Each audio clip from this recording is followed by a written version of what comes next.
Hello friends, और आपके सामने फिर आ चुकी है बंसल क्लासेस की तरफ से एक और टॉपिक। और इस बार हमारे पास क्लास 10th का एक टॉपिक है जिसका नाम है मेटल्स एंड नॉन मेटल्स। तो दोस्तों, आप इनसे कहीं ना कहीं बहुत अच्छे तरह रूबरू हो चुके हो। मेटल्स क्या होते हैं और नॉन मेटल्स क्या होते हैं, अपनी डेली मर्रा की जिंदगी में आप इस चीज को बहुत जगह पर आप इस्तेमाल करते हो। सुबह उठने से लेकर शाम को सोने तक आप बहुत सारे मेटल्स और नॉन मेटल्स का आप इस्तेमाल करते हो।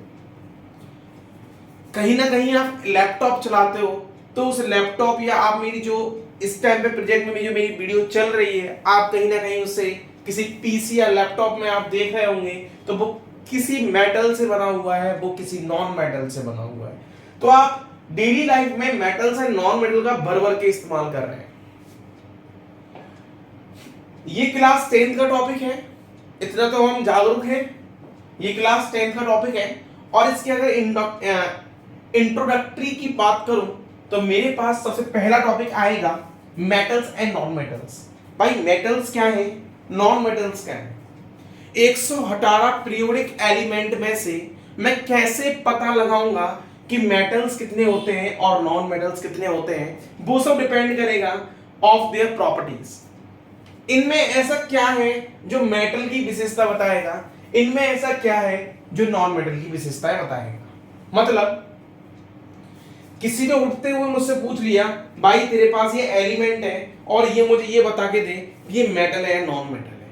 अब मैं बैलेंसिंग तो निकालने से आज की, तो मैं क्या करूंगा, कुछ हमारे पास मेटल्स और नॉन मेटल के बीच में दिखाने वाली प्रॉपर्टीज हैं, उन प्रॉपर्टीज के बेस पर मैं इसके डिफरेंस को क्रिएट करूंगा।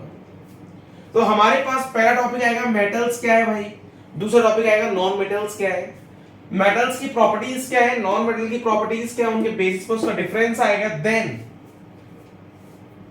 मेटल्स की केमिकल प्रॉपर्टीज आएंगी, साथ साथ नॉन मेटल्स की भी केमिकल प्रॉपर्टीज देखने के लिए मिलेंगी। केमिकल मतलब मेटल्स ऑक्सीजन से रिएक्ट करता है या नहीं करता। मेटल सॉल्ट अगर एसिड से रिएक्ट करे तो क्या होगा। जितनी भी रिएक्शंस आएंगी देखने के लिए, वो सारी रिएक्शंस हमें यहां मिलेंगी। उसके बाद अगर हम बात करें क्या, अगर मैं बात करता हूं गोल्ड के बारे में, तो भाई गोल्ड मेरा एक प्रीसियस मेटल है। गोल्ड मेरा एक प्रीसियस मेटल है, मतलब एक बहुत महंगा मेटल। तो क्या मेरा गोल्ड सिंपल अगर मैं अर्थ में से निकालूं तो क्या सिंपली मुझे गोल्ड मिलता है या गोल्ड किसी और के साथ मिलता है। Occurrence of metal in a nature, nature में मेटल्स किस फॉर्म में अकर करता है। तो ये हमारे पास यहां देख के हम पढ़ेंगे, और यहां पर हम बहुत सारे मेटल्स के बारे में जानेंगे, एक्चुअली वो अपनी एक्चुअल स्टेट में कैसे पाए जाते हैं। और अगर इसके बाद में बात करूं आपसे, तो वो है हमारे पास ब्रांच मेटलर्जी, और ये क्लास हाईएस्ट क्लास 11 तो क्लास 12 में बात करूं तो ये खुद में एक अपने आप में एक चैप्टर है जो अभी आपके इस सिलेबस से डिलीट कर दिया गया है। पर ये सिलेबस से डिलीट हुआ है, हम इसको यहां पर कंप्लीट करेंगे और बहुत अच्छे लेवल पे कंप्लीट करेंगे। तो दोस्तों, अभी अगर मैं बात करूं अकरेंस की, आप जिस फॉर्म में मेटल को आप एक्चुअली में अर्थ क्रस्ट से आप निकाल रहे हो, जो एक्चुअल फॉर्म है मेटल की, उस मेटल को आप कैसे वहां से उन जो पार्टिकल्स हैं, डिफरेंट पार्टिकल्स हैं, आप वहां से उन्हें कैसे सेपरेट आउट करके प्योर फॉर्म में मेटल को एक्सट्रैक्ट करोगे, वो आप पढ़ोगे इस मेटलर्जी के अंदर। एलॉयज आपने पढ़ लिया इलेक्ट्रिसिटी के अंदर भी। एलॉय जैसे एग्जांपल में अगर बात करें तो हमारे पास नाइक्रोम एक एलॉय था।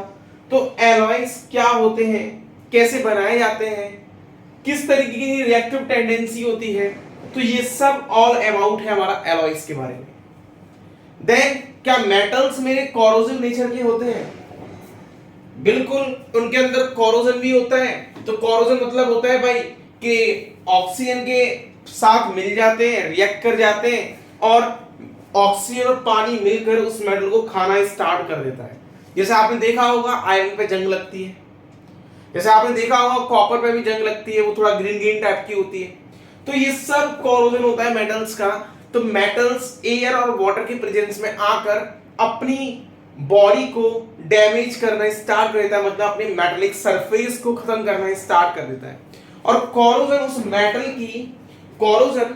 उस मेटल की सारी जो मेन प्रॉपर्टीज होती हैं उसको डैमेज कर देती है। मतलब मेन प्रॉपर्टीज मतलब कैसे, उस मेटल की जो लक्चरनेस होती है, मतलब चमक जो होती है, वो हमारी कोरोजन उसको खा जाती है। नेक्स्ट अगर मैं बात करूं मेटल्स के यूजेस का, तो भाई मेटल्स का यूज सुबह उठने से लेके शाम को सोने तक का है, और नॉन मेटल के यूजेस सुबह उठने से लेके शाम को सोने तक का है।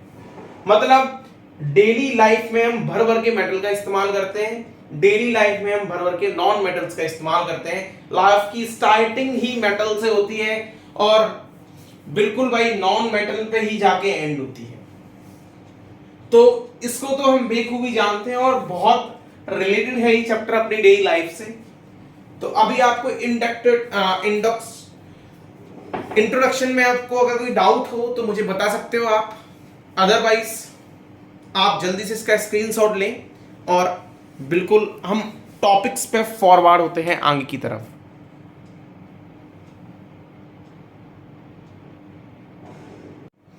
अब दोस्तों अपने हम फर्स्ट टॉपिक्स की बात कर लेते हैं। तो पहला टॉपिक हमारे पास क्या है, मेटल। तो अब देखिए मेटल के बारे में, देखो मेटल को आप इस तरीके से जानते हो, क्या मेटल करंट में पार्टिसिपेट करता है, क्या मेटल हमारे कोई भी सामान को आप रखते हो, क्या गैस के चूल्हे पे आप उसी का इस्तेमाल करते हो, मेटल्स का ही करते हो, प्लास्टिक का तो आप कोई बर्तन रखते नहीं हो, इतनी तो आप में ही बुद्धि है, प्लास्टिक पिघल जाएगी मेटल पिघलेगा नहीं। तो यार कुछ मेटल्स आप किस बिहेवियर में यूज कर रहे हो, घरों में आप वायर यूज कर रहे हो, उस वायर को आप अगर उसके ऊपर की प्लास्टिक की कोटिंग को आप हटा दोगे, उसके अंदर वाले मटेरियल को देखोगे तो वो कहीं ना कहीं कॉपर से मिलके बना हुआ है। तो यार वो भी तो मेटल है। तो अगर मैं बात करूं मेटल्स की, तो मेटल्स के पास ऐसा क्या प्रॉपर्टीज होती हैं जो हमें मेटल्स यहां पर शो कराएगा। तो दोस्तों देखिए, हमारी मेटल्स की प्रॉपर्टी की बात करें तो पहली बात तो यस ने क्या कह दिया कि भाई मेटल्स जो है वो पॉजिटिव आयन फॉर्म करेगा, मतलब मेटल्स अपने पास से इलेक्ट्रॉन्स को लूज करेगा। क्या बात सही है इसकी? भाई मेरी तो संपट नहीं पड़ी, पहले समझ लेते हैं संपट मतलब क्या है, पहले यही समझ लेते हैं भाई। तो यहां पर अगर हम देखें मेटल पॉजिटिव आयन फॉर्म करेगा, तो मैं एक एग्जांपल ले रहा हूं आपके सामने, वो एग्जांपल है सोडियम। आप ये सोच रहे होंगे सर सिर्फ सोडियम का एग्जांपल क्यों लेते हैं। सोडियम भाई मेरा फेवरेट एलिमेंट है, पूरी पीरियोडिक टेबल में सबसे फेवरेट एलिमेंट मेरा सोडियम है। अब देखिए आप इसकी जगह पर कोई और भी ले सकते हैं। मैं बात करूं इस सोडियम की, तो सोडियम का एटॉमिक नंबर 11 और मास नंबर 23। तो क्या इसके पास नंबर ऑफ इलेक्ट्रॉन्स 11 ही होंगे? क्या अगर मैं इसका इलेक्ट्रॉनिक कॉन्फ़िगरेशन निकालूं तो हम जानते हैं यार पहले सेल में कितने इलेक्ट्रॉन आते हैं, 2, दूसरे में कितने आते हैं, 8, तीसरे में कितने आते हैं, 18, और चौथे में कितने आते हैं, 32। तो हमारे पास कुछ इलेक्ट्रॉन्स का 2, 8, 18 एंड 32 इस फॉर्म में अरेंजमेंट होता है। ये K सेल है, ये L सेल है, ये M सेल है और ये N सेल है। पर आपको पता है कि रूल के अकॉर्डिंग हम इसको अप्लाई नहीं करते। आप इसको पढ़ोगे क्लास 11th में, जिसको हम पढ़ेंगे उस फॉर्म से, इसको बोलेंगे हाफ बाउ प्रिंसिपल के फॉर्म से, और आपको ये पता चल जाएगा अपने ही एटॉमिक स्ट्रक्चर के। जब आप एटॉमिक स्ट्रक्चर को पढ़ोगे तो आपको उसके अंदर आप इससे रूबरू हो जाओगे अच्छे तरीके से। अब दोस्तों अगर मैं बात करूं आपसे एक और नेक्स्ट की, तो हम इस रूल को अप्लाई नहीं करते, हम रूल अप्लाई करते हैं 2,8,8,8। हालांकि ये गलत है, इनवैलिड रूल है, पर फिर भी हम 20 एलिमेंट तक इसी का इस्तेमाल करते हैं। अगर मैं यहां पर देखा जाए तो हमारे पास इस जगह पर ये वाले एलिमेंट्स हैं, और इस एलिमेंट में जब मैं इसकी फिलिंग करूंगा तो जरा आप करके देखिए, पहले में कितने आने हैं, 2, फिल हो गया। दूसरे में कितने आने हैं, 8, फिल हो गया। तीसरे में कितने आने हैं, 1। क्या 11 इलेक्ट्रॉन्स के फिलिंग हो गए? क्या इलेक्ट्रॉनिक कॉन्फ़िगरेशन ये होगा, ये हमारे पास K सेल है, ये हमारे पास L सेल है, ये हमारे पास M सेल है, मतलब हमारे पास टोटल नंबर ऑफ सेल्स ये हैं। अगर मैं आपसे बात करूं इसमें आउटर मोस्ट सेल की, तो क्या मेरे पास आउटर मोस्ट सेल m है। और अगर मैं बात करूं आपसे आउटर मोस्ट इलेक्ट्रॉन की, क्या मेरे पास वैलेंस इलेक्ट्रॉन 1 है। तो ये हमारे पास वैलेंस सेल है और ये हमारे पास वैलेंस इलेक्ट्रॉन है। और आपको अच्छी तरीके से और जानना है तो मेरी क्लास 9th की एक प्रीवियस टॉपिक डाला हुआ है वैलेंसी के बारे में, आप वहां पर जाकर इसके बारे में और डिटेल पढ़ सकते हो। अगर आपको बिल्कुल इसके बारे में जानना है तो पहले आप वहां पर जाएं, सीख कर आए, और आपको कुछ नहीं आता हो वैलेंसी के बारे में तो वहां से सीख के देन यहां पर जंप लगाएं। तो दोस्तों अभी आप पहले इतना समझे, जितना आपको समझना है उतना मैं आपके लिए बता रहा हूं। पहला आपको क्या समझना है भाई, एम सेल में मेरे पास वहां कितने हैं, एक इलेक्ट्रॉन है। हर एलिमेंट अपने आप को स्टेबल करना चाहेगा, किसके तरह करना चाहेगा, ग्रुप नंबर 18 के तरह। ग्रुप नंबर 18 कौन सा है, पीरियोडिक टेबल का ग्रुप नंबर 18 मतलब लास्ट वाला। लास्ट वाला कौन सा है भाई, हरभजन, नेहरा और करो, जीरो, रन, मतलब इन जैसा बनना चाहेगा। हीलियम, नियॉन, आर्गन, क्रिप्टन, जिनर एंड रेडॉन, इन जैसा बनने की कोशिश करेगा। और ये अपने में सबसे स्टेबल एलिमेंट है। और इनके पास ऐसा है क्या, इनका जो आउटर मोस्ट ऑर्बिट सेल है, मतलब उनका जो आउटर मोस्ट सेल है वो यहां पर आपको कंप्लीटली फिल्ड मिलेगा। जैसे अगर मैं बात करूं नियॉन के एग्जांपल ले लेता हूं, नियॉन छोड़ो मैं इसका एग्जांपल ले रहा हूं आर्गन का। तो आर्गन एटॉमिक नंबर 80, तो क्या इसकी फिलिंग करता हूं तो 2,8,8 आएगा। क्या आउटर मोस्ट में 8 इलेक्ट्रॉन आने चाहिए थे, क्या 8 इलेक्ट्रॉन आ रहे हैं, बिल्कुल आ रहे हैं। तो ये अपने आप में स्टेबल है। अगर ये स्टेबल है तो ये किसी से इलेक्ट्रॉन्स लेगा नहीं और ना ही किसी को इलेक्ट्रॉन देगा, मतलब ये अपने में ही खुद में स्टेबल है। तो ये केमिकल बॉन्डिंग के नेचर्स भी बहुत लेस शो करेगा, हालांकि शो करता है बट बहुत कम शो करेगा। अगर हम यहां पर देखें तो अब अपने को ये स्टेबल बनने के लिए क्या करेगा, 7 इलेक्ट्रॉन लेना इसके लिए आसान है या 1 इलेक्ट्रॉन छोड़ना आसान है। ये क्या करेगा, 1 इलेक्ट्रॉन को छोड़ देगा। और 1 इलेक्ट्रॉन को अगर ये छोड़ देगा तो क्या इसमें नंबर ऑफ इलेक्ट्रॉन्स की कमी आएगी। और अगर नंबर ऑफ इलेक्ट्रॉन्स की कमी आएगी तो क्या एक पॉजिटिव चार्ज बढ़ जाएगा इसके पास। तो बोल सकते हैं क्या Na पॉजिटिव बना लेगा। और जिसने इलेक्ट्रॉन्स को छोड़ दिया, मतलब इलेक्ट्रॉन्स को लूज कर दिया, क्या मैं बोल सकता हूं ये Na जो है वो क्या है, हमारा एक मेटल है। बताओ दोस्तों कोई डाउट। Na हमारे पास क्या है, एक मेटल है। और मैंने आपको बताया कैसे ये metal, on the basis of losing tendency of electron. Electron की लूजिंग टेंडेंसी के ऊपर मैंने ये डिसाइड कर दिया कि ये मेटल है या नॉन मेटल। अरे जो इलेक्ट्रॉन को लूज करेगा, जो इलेक्ट्रॉन को डोनेटिंग ग्रुप होगा, वो हमेशा ही मेटल्स होंगे। नॉन मेटल्स भिखारी होते हैं, एक्सेप्टर होते हैं इलेक्ट्रॉन्स के। जबकि नॉन मेटल्स की अगर हम बात करें तो मेटल्स क्या करता है, इलेक्ट्रॉन्स को लूज रखने की टेंडेंसी करता है। तो यहां पर इलेक्ट्रॉन्स को लूज कर देता है, और जो लूज करेगा इलेक्ट्रॉन्स को वो हमारे पास मेटल होगा। जो सबसे पहले इलेक्ट्रॉन्स को लूज करेगा वो उतना ही अच्छा मेटल होगा। फिर हम उसकी अगर रिएक्टिविटी सीरीज की बात करेंगे तो हम आपको बताएंगे उसके बारे में। अभी आप अपने दिमाग में बस इतना रखें कि सोडियम जो है वो इलेक्ट्रॉन को लूज कर रहा है, इसका मतलब वो मेटल है। अगर मैं आपसे एक और पूछता हूं मैग्नीशियम के बारे में और आपसे पूछता हूं फास्फोरस के बारे में, क्या बताना ये मेटल है या नॉन मेटल है। अगर मैग्नीशियम के बारे में बात करूं तो एटॉमिक नंबर 12 है। तो इलेक्ट्रॉनिक कॉन्फ़िगरेशन क्या आएगा, 2,8,2 आएगा। आउटर मोस्ट सेल में कितने इलेक्ट्रॉन है, 2। क्या इसके लिए 6 इलेक्ट्रॉन लेना आसान है या 2 इलेक्ट्रॉन छोड़ना आसान है। तो वो क्या करेगा, 2 इलेक्ट्रॉन को लीव कर देगा। तो क्या इस पे पॉजिटिव चार्ज आएगा, मतलब मैग्नीशियम डाई पॉजिटिव आयन बनाएगा। क्या ये मेटल है, बिल्कुल मेटल है। फास्फोरस की बात करें तो एटॉमिक नंबर 15, अगर एटॉमिक नंबर इसका 15 है तो क्या इसका इलेक्ट्रॉनिक कॉन्फ़िगरेशन 2,8,5 आएगा। तो आउटर मोस्ट सेल में कितने इलेक्ट्रॉन्स की कमी और है, 3 इलेक्ट्रॉन्स की कमी है। तो वो क्या करेगा, 3 इलेक्ट्रॉन ले लेगा। और लेने वाला कौन होता है, मेटल या नॉन मेटल। तो जाहिर सी बात है ये कैसा है, नॉन मेटल। अरे बात आपको समझ में आई। कार्बन वाला केस है और सिलिकॉन वाला केस है, वो मैं आपको ही बताऊंगा, थोड़ा अलग बताऊंगा। अभी आप इतना समझे और जल्दी से इसका स्क्रीनशॉट ले लें।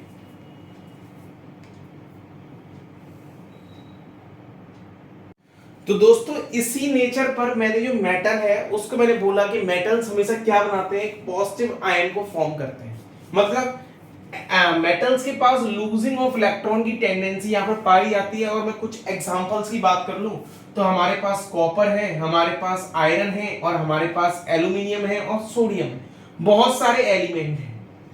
अगर दोस्तों मैं आपके सामने अगर एक रफली पीरियोडिक टेबल को ड्रॉ करूं, आपके सामने एक रफली पीरियोडिक टेबल को ड्रॉ करूं, तो दोस्तों हमारे पास कुछ पीरियोडिक टेबल इस तरीके से आपको विजिबल होती है।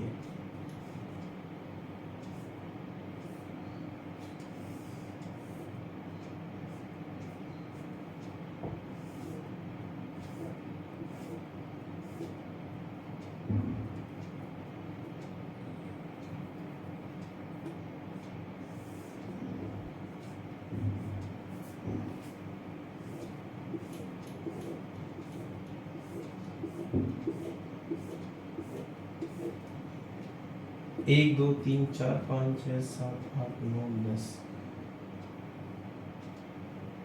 तो दोस्तों देखिए हमारे पास कुछ पीरियोडिक टेबल इस तरीके से विजिबल होती है। 1 2 3 4 5 6 7 8 9 10 11।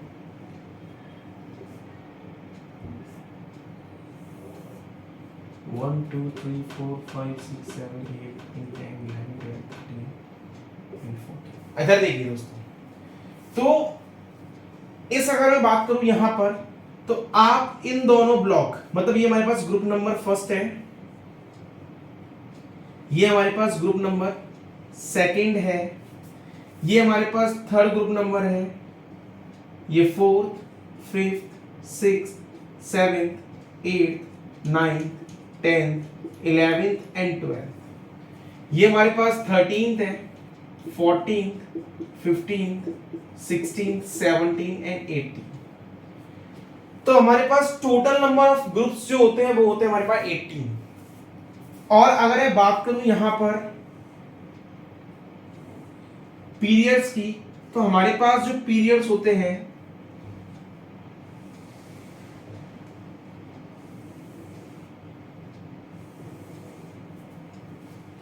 हमारे पास, अगर मैं पीरियड्स की बात करूं तो हमारे पास पीरियड्स कितने होते हैं 1 2, मतलब पीरियड नंबर फर्स्ट सेकंड